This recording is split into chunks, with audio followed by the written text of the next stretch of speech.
নবীজি বলছে যদি কেউ ক্ষমা চাওয়ার পরে কোনো কেউ যদি ক্ষমা না করে, সেজন্য আমি নবীর সুপারিশ আশা না করে। খুব মারাত্মক কথা কিন্তু।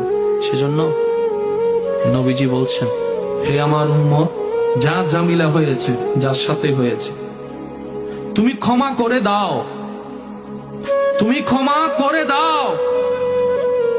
সে ক্ষমা চাক না চাক, তুমি মাফ করে দাও।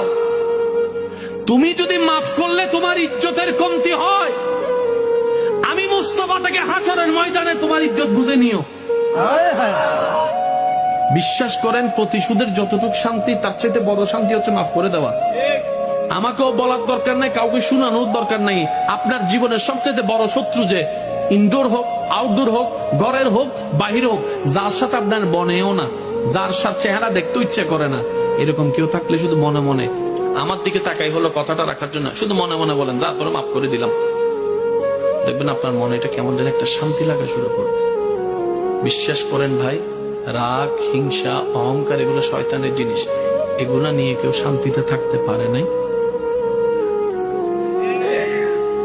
হারালেই জিতা যায় না, হারালেই অনেকে আছে কই মামলা করছে, আমি কি হারবো নাকি? দরকার হলে 10 খানি যা জমি আছে এগুলো সব বিক্রি করে দিব, তারপরও জিতে লাগবে।